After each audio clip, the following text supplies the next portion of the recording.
You're watching DD India News Hour, India's voice to the world. I'm Ramesh Ramachandran. Coming up in the next hour. Fifth phase of India's parliamentary election to be held on Monday. Political parties ramp up their campaign for the remaining phases of the election.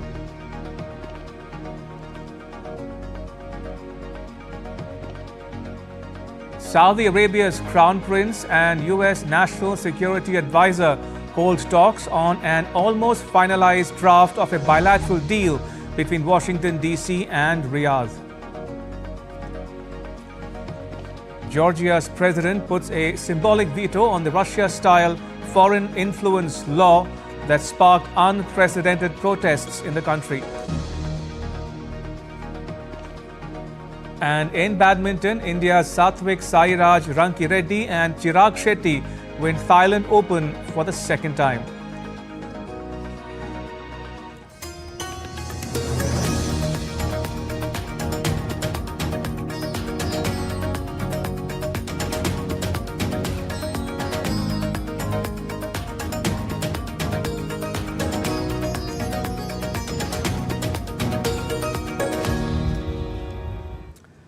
Right, first, let's get you the latest on the world's largest democratic election in India.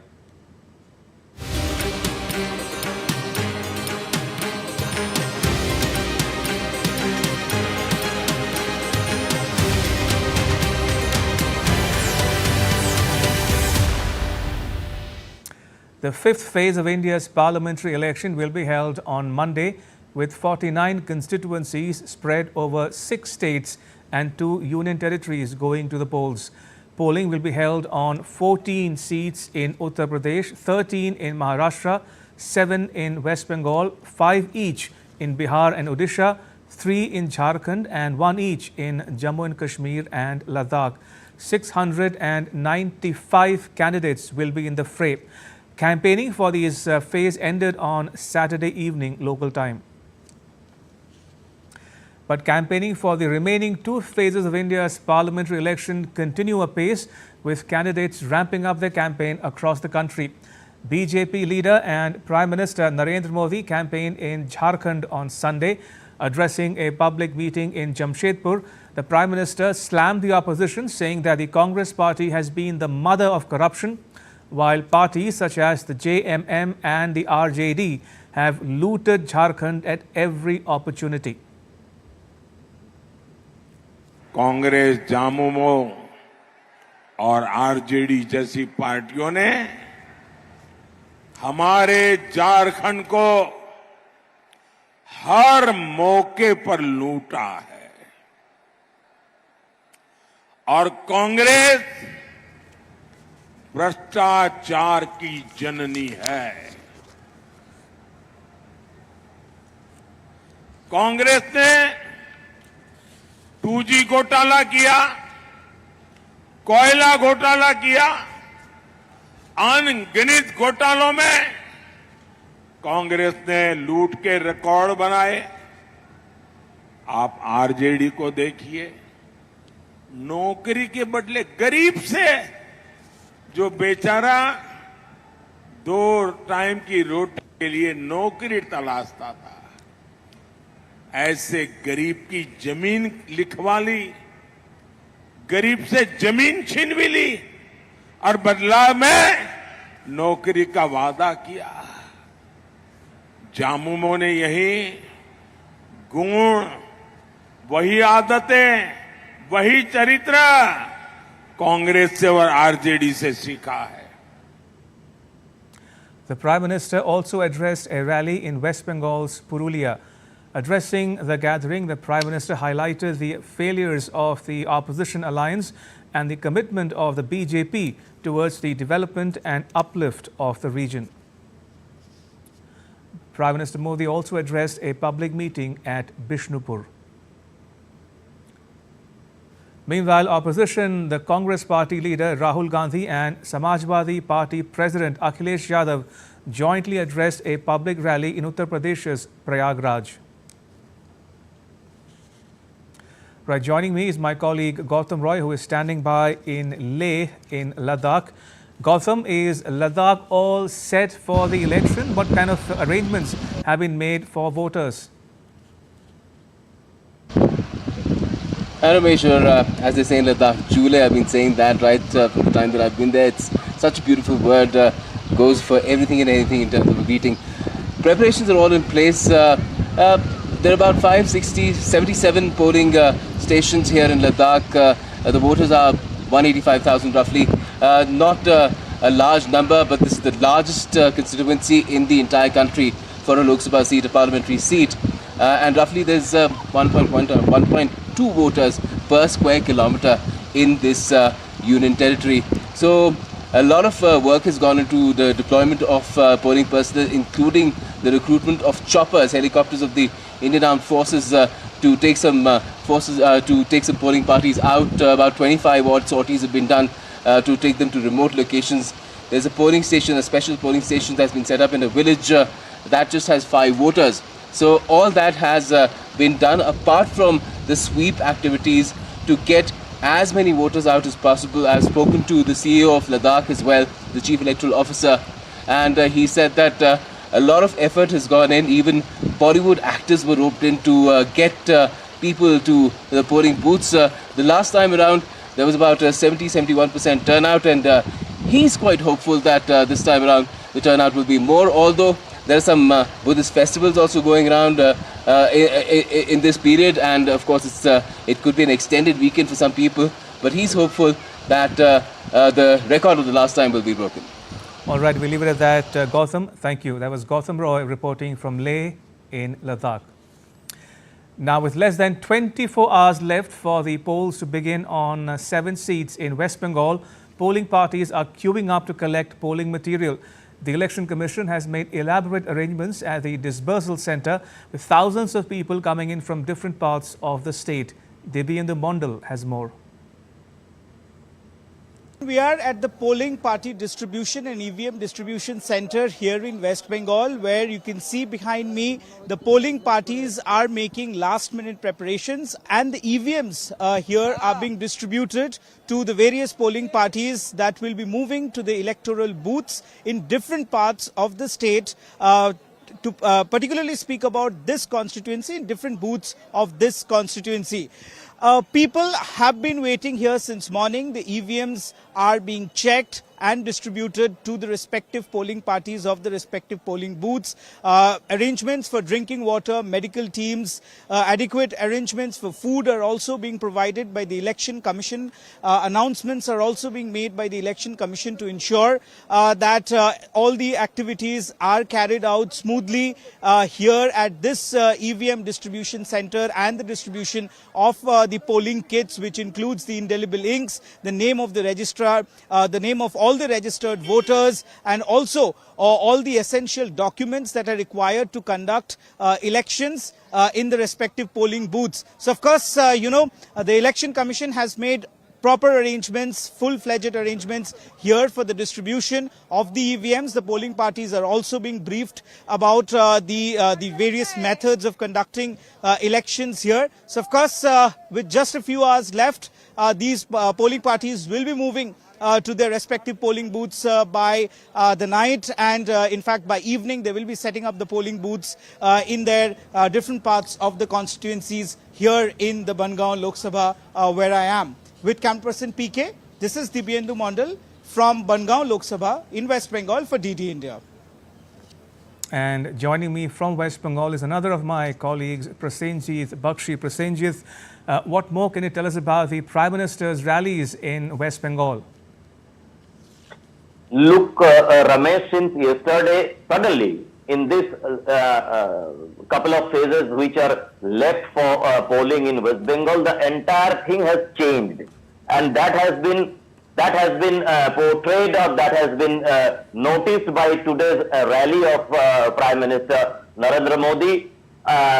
In yesterday, unprecedentedly, or you may say that unparalleled way, Chief Minister of West Bengal and Trinamool Congress leader Mamata Banerjee criticized and attacked some of the international Hindu religious organizations and their mosques, which have stunned everybody, and naturally Prime Minister has picked up the issue and he has made some counter statements on this issue, and tomorrow is the sixth phase, is the fifth phase, but I am sure that in the sixth and seventh phase, this is going to take a center stage, this issue. I don't know why Mamata Banerjee made such criticism against international organizations like Ramakrishna Mission, international organization like ISKCON, or international organization like Bharat Sevashram Sangha and their monks.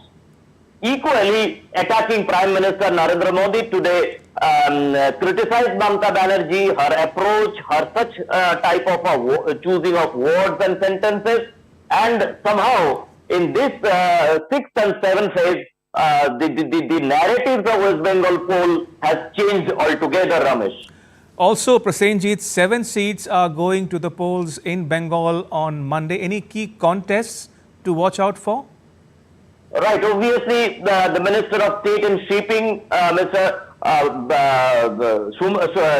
Thakur, Shantanu Thakur, he is contesting from Bongao, from where our colleague Dibyendu was reporting right now.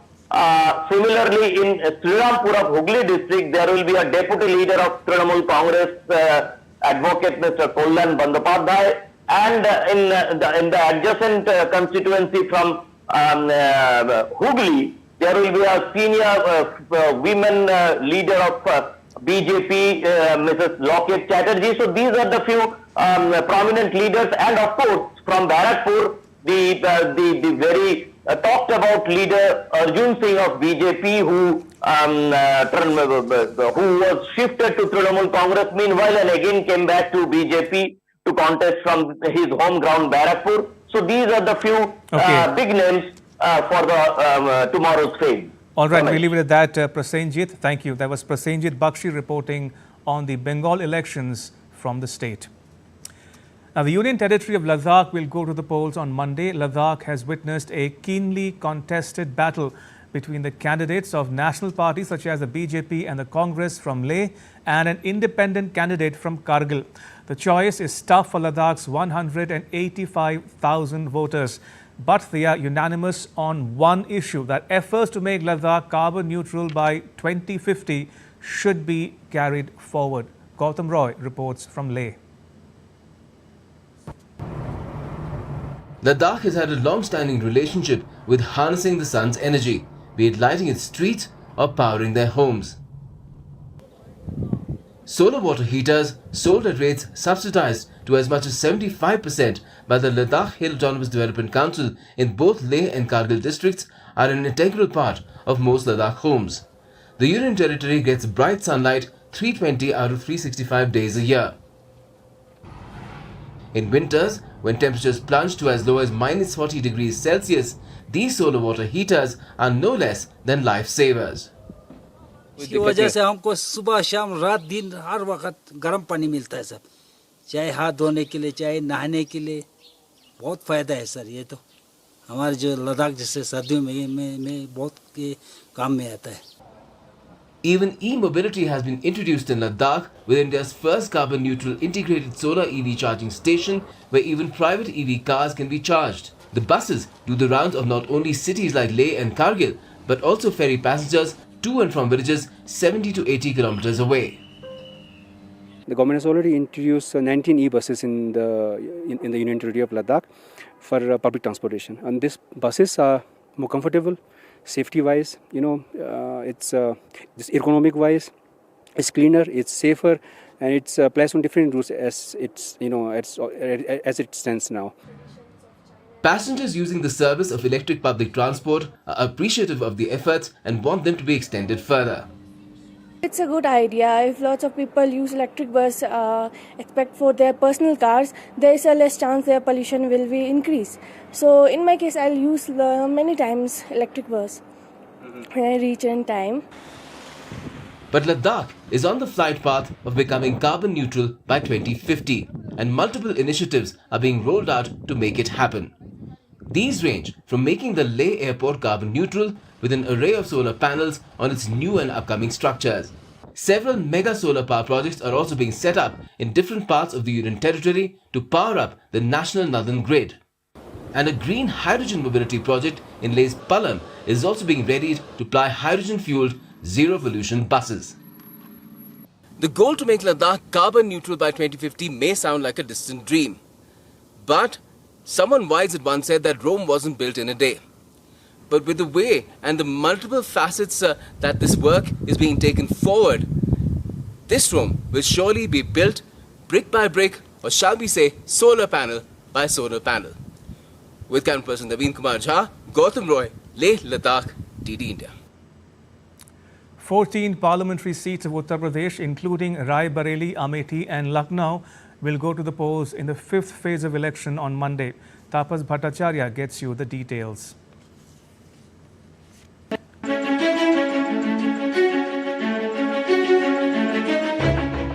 In the highly anticipated 5th phase of the Lok Sabha election on Monday, 14 critical parliamentary seats in Uttar Pradesh, including the high-profile constituencies of Rai Bareilly, Amethi and the state capital Lucknow, will go to the polls.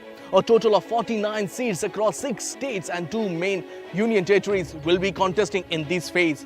Among the 14 seats in Uttar Pradesh, the Bharatiya Janata Party is aiming to replicate its impressive 2019 performance, where it secured victory in 13 out of these 14 seats, with Rai Bareilly being the only exception won by Congress Sonia Gandhi. Gandhi family passion. Rai Bareilly and Amethi have long been strongholds of the Gandhi family. Sonia Gandhi, the then Congress chief, won the Rai Bareilly seat in the last election. However, her son Rahul Gandhi faced a surprising defeat in Amethi against Union Minister Smriti Irani. This time Rahul Gandhi is contesting from Rai Bareilly, facing BJP State Minister Dinesh Pratap Singh. In Amethi, Congress has fielded KL Sharma, a loyalist of the Gandhi family, against Smriti Irani. Capital contest. In Uttar Pradesh capital Lucknow, Union Defence Minister Rajnath Singh is seeking a 3rd consecutive term. Lucknow, once represented by former Prime Minister Atal Bihari Vajpayee, has been a BJP stronghold since 1991. Rajnath Singh will be up against Ravidas Mehrotra of the Samajwadi Party and Sarwar Malik of the Bahujan Samaj Party. Significance of Uttar Pradesh. The BJP won 62 seats in the state in 2019 and 71 in 2014. The Congress is contesting in Uttar Pradesh in alliance with Samajwadi Party. 41 seats in Uttar Pradesh will be up for grabs in the remaining 3 phases of the elections. Key contest in other constituencies. Kaisarganj. BJP has fielded Karan Bhushan Singh against SP's Bhagat Ram Mishra and BSP's Narendra Pandey. Mohanlalganj. Union Minister Kaushal Kishore is seeking his 3rd term, contending with SP's RK Chaudhary and BSP's Rajesh Kumar. Jhansi. Former Union Minister Pradeep Jain Aditya of Congress is up against sitting BJP MP Anurag Sharma, with BSP's Ravi Prakash Maurya also in the fray. Jalgaon. Union Minister Bhanu Pratap Singh Verma seeks his 6th term, challenged by first-time candidate from SP and BSP. Hamirpur. Sitting BJP MP Pushpendra Singh Chandel is vying for a 3rd term, with SP's Ajendra Singh Rajput as his main opponent. Banda. BJP's RK Singh Patel is challenged by SP's Krishna Devi Patel and BSP's Maing Dwivedi. Fatehpur. Union Minister Sadhvi Niranjan Jyoti seeks a 3rd term, facing SP's Naresh Uttam Patel. Kaushambi. BJP's Vinod Shonkar is seeking a 3rd term against SP's Pushpendra Saroj. Barabanki. A direct contest between BJP's Rajrani Rawat and Congress Tanuj Punia. Faizabad. Sitting BJP MP Lalu Singh is challenged by Samajwadi Party's Avdesh Prasad. Gonda. BJP's Kirti Vardhan Singh faces SP's Shreya Verma, making her a political debut. The 5th phase of the Lok Sabha election in Uttar Pradesh promises to be a decisive battle with high stakes for all major parties.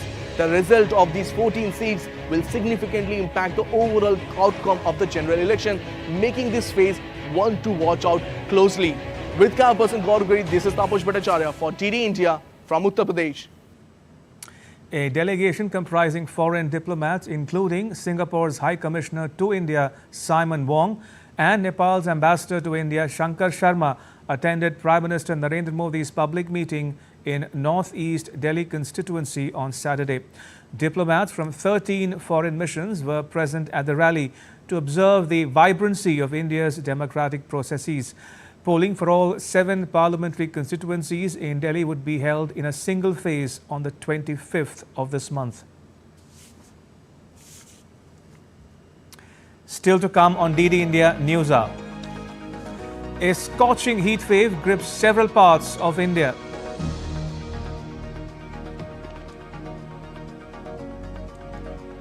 Devotees from India and Nepal take part in a ceremony at the Sita Amman temple in Sri Lanka.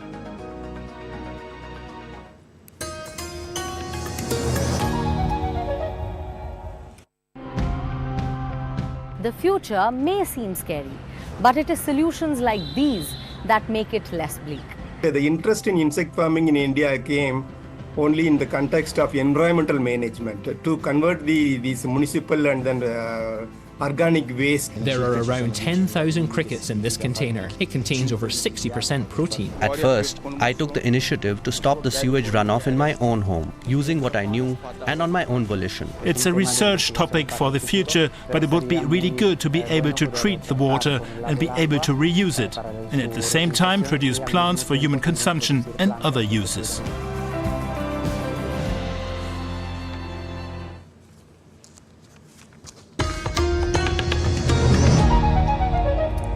You're watching DD India News Hour. I'm Ramesh Ramachandran. India has been grappling with searing temperatures as a scorching heat wave grips several parts of the country. The India Meteorological Department issued a red alert for normal to severe heat wave conditions to prevail in northern India. People have been advised to stay indoors because there is a possibility of developing heat-related illnesses from exposure to the sun. The India Meteorological Department has forecast predictions of heavy rainfall in Kerala for the next 5 days. It has issued a red alert in 3 districts of the state till the 20th of May. Gopi Totakura is said to become the first Indian space tourist. He is part of a 6-member crew that will venture into space on the NS-25 mission of Blue Origin on Sunday. The mission is expected to lift off from a launch site in the US state of Texas. If the mission is successful, Totakura will become the second Indian after Wing Commander Rakesh Sharma to go into space. Blue Origin is an aerospace company established by Amazon founder Jeff Bezos. In some more news from South Asia, Prime Minister of Nepal, Pushpa Kamal Dahal Prachand, has written to the country's Parliament Secretariat to take a vote of confidence from the House of Representatives on the 20th of May. As per Article 102 of the Constitution of Nepal, the Prime Minister should table a motion for the vote of confidence within 30 days if a political party in a coalition government withdraws its support to the Prime Minister. Prachand will seek a vote of confidence after the Upendra Yadav-led Janata Samajwadi Party Nepal withdrew its support to him on 13th May after a split in the party. Now, this is the 4th time that Prachand, who became the Prime Minister of Nepal on 25th December 2022, has to undertake a floor test. The present coalition government needs the support of 138 lawmakers to secure the vote of confidence. A food and handicraft fair was organized in the popular tourist destination of Thamel in Kathmandu Valley. The fair offers a variety of cuisines and handicrafts to domestic and foreign tourists alike. As many as 30 stalls showcasing Newari food and other local cuisines and handicraft were on display at the fair. A musical fair was also organized to promote tourism in Kathmandu. The Kumbhabhishekam at Sita Amman temple in Sri Lanka's Sita Elia was held on Sunday. About 25 litres of water from the Saryu River, which was flown in from Ayodhya in India for the ceremony, was used at the ceremony. 5,000 sweets from the Tirumala Tirupati temple in India and holy artifacts were brought in from various temples of India as well as Nepal's Janakpur. Devotees from India and Nepal join the ceremony in Sri Lanka as the temple is a part of the Ramayana trail. Sita Elia or Ashok Vatika is believed to be the location where Hindu goddess Sita was kept hostage. This place has been consecrated from last several years, and it's a historical place where the entire continent of Indian subcontinent honors and recognizes how Sita Mata was here in the Ashokavana, and she has met with Hanumanji. Prasad and Beshish have come from all over. This will definitely encourage the Ramayana circuit, which will, reconfirm and re-establish our ancient connection between the civilizations. In Bangladesh, the Rajshahi Metropolitan Police has started a no helmet, no fuel campaign to reduce fatalities. The police has put up festoons in 23 petrol pumps and asked the staff not to sell fuel to a motorist who is without a helmet. The police is also penalizing the law violators by setting up checkposts adjacent to the petrol pumps. Right, time now to get you all the glitz and glamour from the Cannes Film Festival.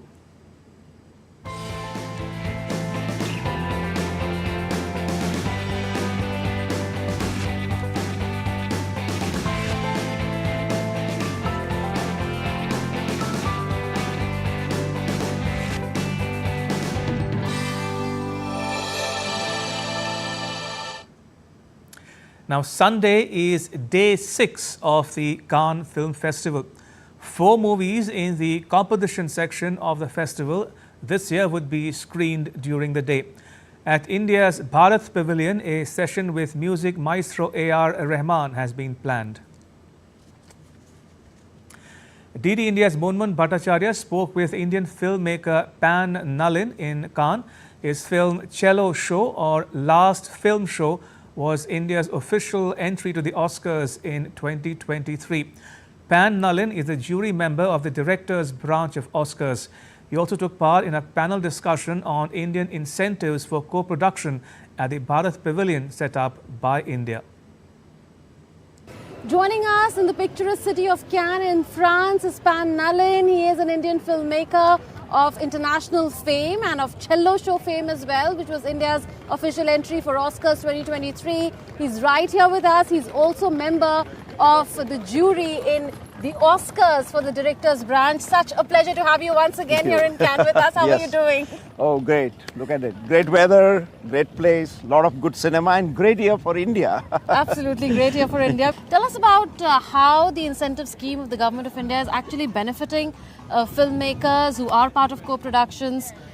Is it giving them the perfect platform? What more changes can be made going forward? How can more co-productions be incentivized? I think what is happening here, that first it's new. So, many countries have such incentives. So each country needs to understand the nature of the incentive. And once they understand, there is no fear because they know that how quickly such money, there are a lot of logistic involved and financial and auditing and all that. And what are the qualifying costs which can be reimbursed. So there are technicalities, but already to start with is a good step, because someday you have a security of 35 to 45% of cashback incentive. And we have, I think, around 20, if I'm not mistaken, 22 countries we have a treaty with. Yes. India has an official co-production treaty. So I did a film which was co-produced by NFDC, INB Ministry and New Zealand Film Commission called Beyond the Known World. So again, if that time there was no treaty, but imagine if the treaty was there, if you do this film under treaty, so it was a $4 million movie. In a treaty, you would have easily got $1 million back before even the release of the film. So that definitely opens up window for filmmakers like us who work little bit outside the mainstream industry. We are not working with the studio system in India, and it gives us more opportunity to seek funds, around the world. Still to come on DD India News Hour. Benny Gantz, a minister in Israel's war cabinet, asks Prime Minister Benjamin Netanyahu to commit to an agreed vision for the Gaza conflict. A prolonged military conflict in Sudan continues to cripple its healthcare system. And at least 1,200 people clad in samurai costume parade at a shrine in Japan's capital.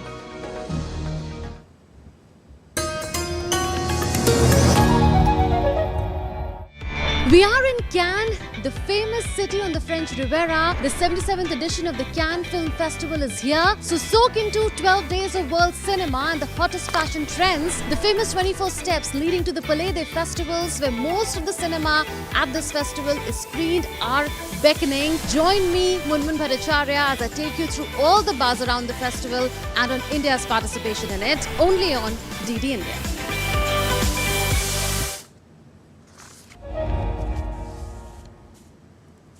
You're watching DD India News Hour. I'm Ramesh Ramachandran. A quick recap of the headlines. Fifth phase of India's parliamentary election to be held on Monday. Political parties ramp up their campaign for the next phase of election.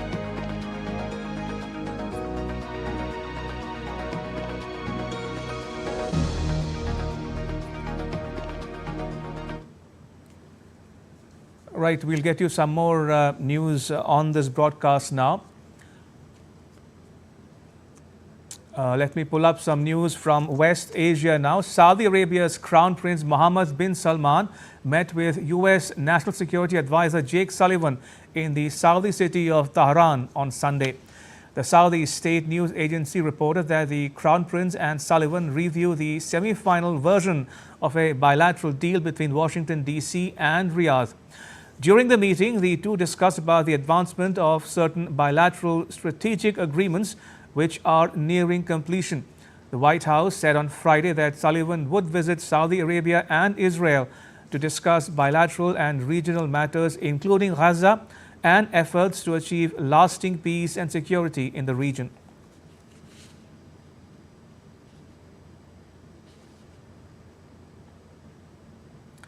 As the fighting between Israel and Hamas continues, 2 Israeli soldiers were killed in the southern part of the Gaza Strip on Sunday. Israel's military has been focusing its operations in the southern part of Gaza, where it says that the remaining Hamas cadres are hiding. Meanwhile, fierce fighting is also underway in northern Gaza, where Israeli military is battling Hamas in the narrow alleyways of Jabalia. Israeli troops and tanks pushed into parts of Jabalia on Saturday. Jabalia is the largest of Gaza Strip's 8 historic refugee camps. Israel has conducted renewed military sweeps this month of parts of northern Gaza, where it had declared the end of its military operations in the month of January. The Israeli military said its troops continue to operate in areas across Gaza, including Jabalia and Rafah, carrying out what it called precise operations against terrorists and infrastructure. Israel's War Cabinet Minister Benny Gantz demanded on Saturday that Prime Minister Benjamin Netanyahu commit himself to an agreed vision for the Gaza conflict. Gantz said in a press conference that he wanted the War Cabinet to form a 6-point plan by 8th of June, or else he would withdraw his centrist party from the Conservative Prime Minister's broad coalition. Gantz said that his proposed 6-point plan would include bringing a temporary system of civil administration for Gaza while Israel retains security control. The War Cabinet must form a 6-point plan by June 8 to bring home our hostages, to eliminate the Hamas regime, and demarcate the Gaza Strip to ensure Israel's security control. If Prime Minister Benjamin Netanyahu prefer the national to the personal and choose to follow the path of Herzl, Ben-Gurion and Rabin, you will find us partners in the struggle. But if you choose and lead the entire nations into an abyss, we will choose to resign from the government. As the fighting raged, the U.S. military has said that trucks started moving aid ashore from a temporary pier, the first to reach Gaza by sea in weeks. The World Food Programme, which expects food, water, shelter and medical supplies to arrive through the floating dock, said the aid was transported to its warehouses in Deir al-Bala in central Gaza and was ready for distribution. Earlier, the United Nations reiterated that convoys of trucks were still the most efficient way of getting aid in. Thousands of protesters rallied in Tel Aviv on Saturday demanding the release of 130 hostages still held in Gaza after 7 months of Israel's military operation against the Hamas. Demonstrators carried pictures of hostages, chanted slogans, called for an immediate ceasefire and the release of those being held captive. Dozens of protesters blocked the Ayalon highway in Tel Aviv, with clashes breaking out between protesters and police. Another rally led by the Hostages and Missing Families Forum was held at Tel Aviv Museum's Hostage Square. Some families of hostages held a sit-in at the Begin Bridge outside the Defense Ministry headquarters. Egypt's Foreign Minister Sameh al-Shukri said that all land crossings between Israel and Gaza must be open for full, safe and unhindered access of aid into the Strip. Shukri made the remarks in a phone call with Sigrid Kaag, the United Nations Senior Humanitarian and Reconstruction Coordinator for Gaza. During the call, the two sides discussed the fallout of the Israeli military's operations in Rafah. In some other news, Georgia's president has vetoed a bill on foreign agents, saying that it was a Russian law that contradicts the country's constitution. But the country's parliament is widely expected to overturn the veto. I vetoed the Russian law. This law is Russian in its essence and its spirit. It contradicts our constitution and all European standards. Therefore, it represents an obstacle to our European path.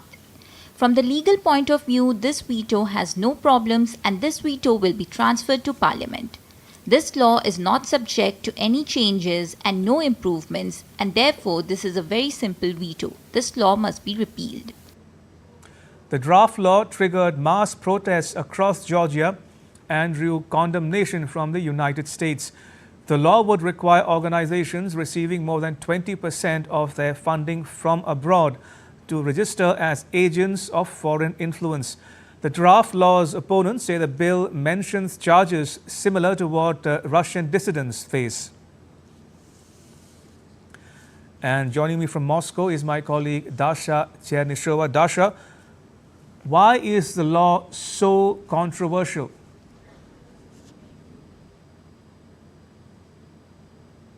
Controversy here is very clear in Georgia and among the people who are protesting against this legislation. There are fears that after the media outlets and NGOs are forced to be labeled as foreign agents if their funding is more than 20% coming from abroad, that will lead to the closure of many independent media outlets and those NGOs. At the same time, Georgia's government says that this bill is absolutely necessary for the transparency and to make sure that the pseudo-liberal values, as they describe it, are fought with, and they insist that these values have been promoted by the Western agents of influence. So the understanding is very clear. There are one side says this law will be hindering Georgia's EU aspirations, and another side, including the Prime Minister of the country, believes that if Georgia does not pass this law,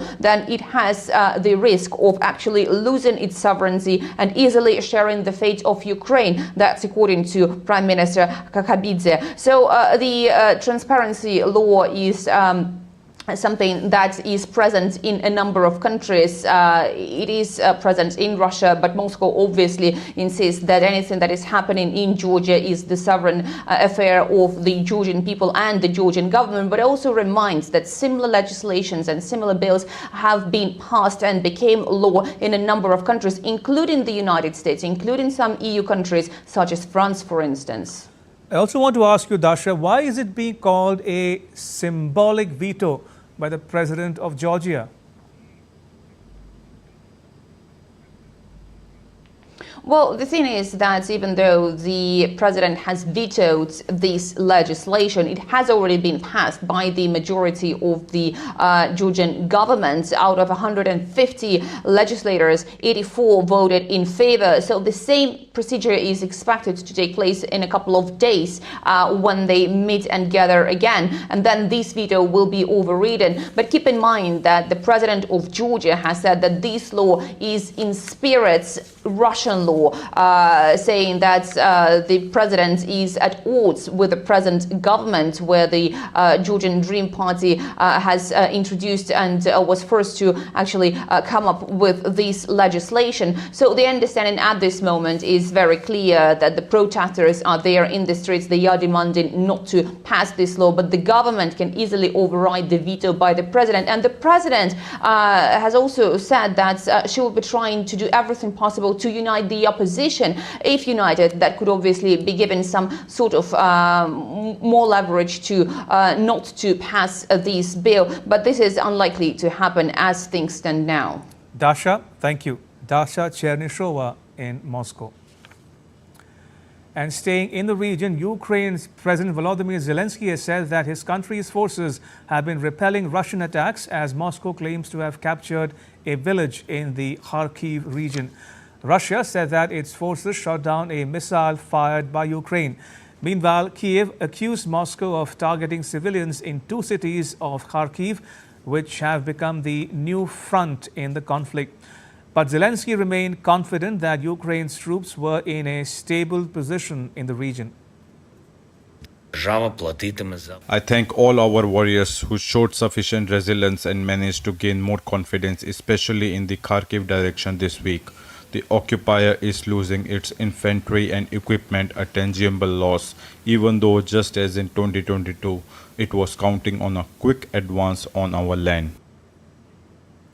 Donald Trump has been endorsed by the National Rifle Association, a powerful gun advocacy group in the United States.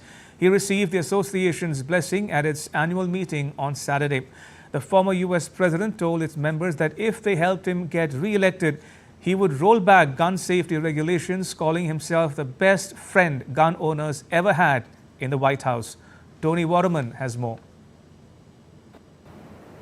In his speech, Donald Trump really leaned into the idea that he is the only one who can save the Second Amendment, the constitutional right in America to keep and bear arms. He said that right was under siege, and he repeatedly urged the crowd to vote in this November's presidential election. If the gun owners voted, we would swamp them at levels that nobody's ever seen before. So I think you're a rebellious bunch, but let's be rebellious and vote this time, okay? He vowed that if he won, he would roll back gun regulation that has been enacted under the Biden administration, but without giving any examples. Now, any sort of rollback would come at a time when gun violence is near record highs in the United States, with nearly 19,000 gun-related deaths last year, excluding suicides, and at a time when firearms are a leading cause of death in children. Now, before Trump took the stage, the NRA announced its endorsement of the former president, which comes with a lot of political and financial firepower. The NRA spent more than $30 million to help Trump get elected back in 2016, money that Trump needs as his campaign trails far behind President Biden in fundraising. Plus, Trump's team is now spending as much money on his legal bills as his re-election campaign. But even though the NRA has lots of money, it is not the same machine it was back in 2016. It is still recovering from embarrassing corruption scandals within its top ranks, which has damaged its credibility. Now, besides gun rights, Trump's speech also focused a lot on immigration, which actually drew the biggest cheers and standing ovations from the crowd. No matter how hateful and corrupt the communists and criminals we're fighting against may be, you must never forget this nation does not belong to them. This nation belongs to you. And you. This is your home. This is your heritage. And our American liberty is your God-given right. So besides gun access, this crowd at the NRA meeting clearly seeing immigration and the border as top issues this election season. Tony Waterman in Dallas, Texas, reporting for DD India. All right, let me get you some news from Africa now. A prolonged military conflict in Sudan continues to cripple its healthcare system. More than half of Sudan's hospitals have been out of service since the conflict broke out in April last year between the Sudanese armed forces and the paramilitary called Rapid Support Forces. According to Sudan's health ministry, the healthcare system is at a loss of about $11 billion. The medical system in Sudan also faces problems of shortages in water and electricity, communication disruptions, and loss of medical workers as well. Sudan also has been grappling with widespread outbreaks of cholera, dengue fever, measles, and black fever. In April, Sudan reported approximately 1.3 million malaria cases, 11,000 cholera cases, and 9,000 cases of dengue fever. And joining me from Sudan is my colleague Naba Mohiuddin. Naba, good to see you. Has the healthcare system completely collapsed? How bad is it really?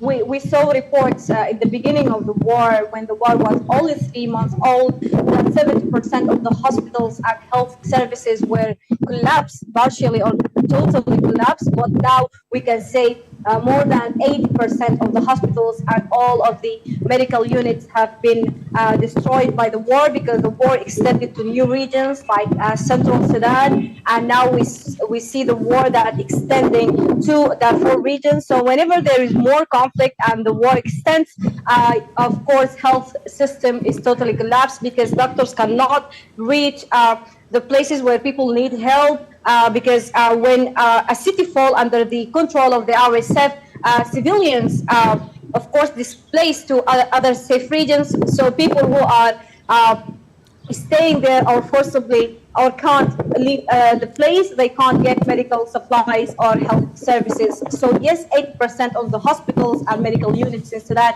have totally or partially been collapsed, and we are expecting a worse situation as the war extends. All right, we leave it at that. Naba, thank you, and apologies to our viewers for the poor audio.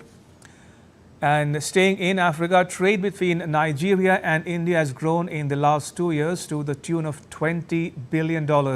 Both countries enjoyed bilateral relations for decades and now are working to deepen the relationship. Ajak Mangut has more. And Nigerians like spicy. Vicky Tekchandani operates this Indian restaurant in Abuja, which he opened 2 years ago. He says business is booming. We have different customers coming, like Nigerians are coming. They try their Nigerian food, Indian food, Chinese food, continental food like pizza, burgers. We are here for the last 2 years, and the response has been very, very good. Nigeria and India have enjoyed bilateral cooperation since the late 1950s. India is one of Nigeria's biggest trading partners, and Nigeria is one of India's biggest trading partners in Africa. This Indian business is among over 100 that are operating in Nigeria, and they cut across sectors such as pharmaceuticals, manufacturing, among others. Experts point to growing business between India and Nigeria, which in turn has boosted trade. Moving from a trade volume of about 8.5 billion in 2021 to about 14.9 billion in 2022, and now we're at $20 billion. It's been quite a remarkable one. Our bilateral relations with India has continued to grow trade-wise, and I think that this is a place that we should continue to look at and focus. Analysts say both countries could see trade volumes double in the next few years. A fluctuating exchange rate between Nigeria's naira and the dollar used for imports is causing some challenges. Indian officials in Nigeria say they are working, making it easier for businesses in both countries to thrive. We certainly like to consolidate the ongoing relationship and work further, whether it is in the power sector or in the railway sector or in the fintech sector or in the defense sector. We would certainly like to agriculture, mining, and there are immense opportunities existing for both the countries to cooperate. Nigeria and India are also in talks for currency swap that could see business transactions done in the Nigerian naira and the Indian rupee. This is expected to attract more businesses to both countries and grow existing ones like Vicky's. Ajak Mangut in Abuja, reporting for DD India. All right, let me now get you news from South Asia. In another tragic blow to girls' education in Pakistan's Khyber Pakhtunkhwa province, terrorists targeted a girls' school at Wana in the district of South Waziristan. According to a local TV channel, the Sophia Noor School, established with support from the Wana Welfare Association to educate girls in the remote and underdeveloped district, fell victim to the bombing just weeks after its inception. The attack comes close on the heels of the attack on another school a week ago. On 9th of May, the Islamia Girls' School at Shewa town in the district of North Waziristan was bombed, but no casualties were reported. The northwestern region of Pakistan has been plagued by terror attacks since 2021, with several girls' schools in Khyber Pakhtunkhwa districts being targeted. At least 50 people died after a fresh bout of heavy rain and flood engulfed central Afghanistan. Dozens more remained missing. The region has suffered significant financial losses, with thousands of homes and properties damaged. Hundreds of hectares of agricultural land have been destroyed.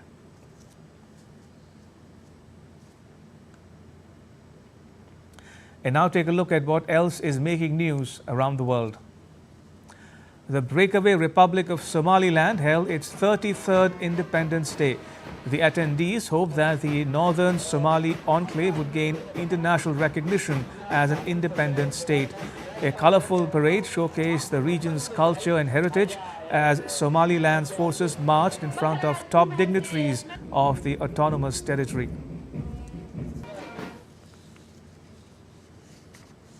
At least 1,200 people clad in samurai and other period costumes marched in a parade at the Nikko Toshogu Shrine in Japan's capital, Tokyo, on Saturday. The parade is held every spring and autumn to reenact the procession that transfer the remains of a 17th century Japanese ruler.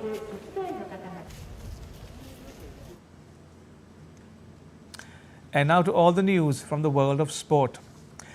In badminton, India's Satvik Sairaj Rankireddy and Chirag Shetty won the Thailand Open Super 500 title, beating the Chinese pair of Chen Bo Yang and Liu Yi 21-15, 21-15 on Sunday. It was the Indian pair's second title of the year and seals their return to the world #1 position again. They had won the French Open Super 750 in March. The duo had also finished the runner-up at the Malaysia Super 1000 and the India Super 750. The duo had previously claimed its first major title in Thailand in the year 2019. A three-day yoga championship has concluded in Dhaka, Bangladesh. The Bangladesh Yoga Association organized the championship from the 16th to the 18th of May, in which yoga teams from all 8 divisions of Bangladesh took part. This was the 8th edition of the championship. Bangladesh Minister of Youth Affairs and Sports Nazmul Hassan Papon and India's High Commissioner to Bangladesh Pranay Verma were present at the concluding ceremony of the event. On the occasion, the guests felicitated the winners with a trophy each. Yoga practitioners perform musical yoga, pair yoga based on Hindi cinema songs, and thematic yoga as well. The Indian community in Dubai recently celebrated the life and work of Surdas, a revered Hindi poet from the 16th century. The literary giant is known for his devotional poems and songs dedicated to Lord Krishna. The Indian community marked Surdas's 550th birth anniversary. The event featured lively performances of Haveli Sangeet, a devotional music tradition Surdas himself is credited with starting. Non-resident Indians residing in Dubai participated in the event, showcasing their love for Surdas's work.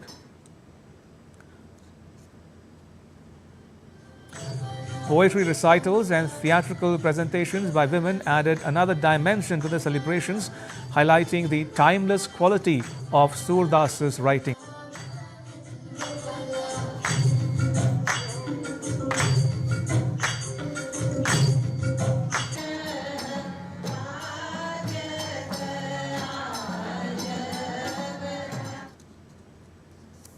And with that, it's a wrap on this edition of DD India News Up. For those of you on the go, you can get all the latest news and updates on the DD India mobile app. The app is available in both Android and iOS platforms. You can scan the QR code on the screen to download it now. And let us know your thoughts on the news of the day. You can connect with us on Facebook, X and Instagram. You can also check out our website ddindia.co.in. We'll be back with more news as it breaks here on DD India. I'm Ramesh Ramachandran. From all of us here in New Delhi, thanks for watching DD India News Hour.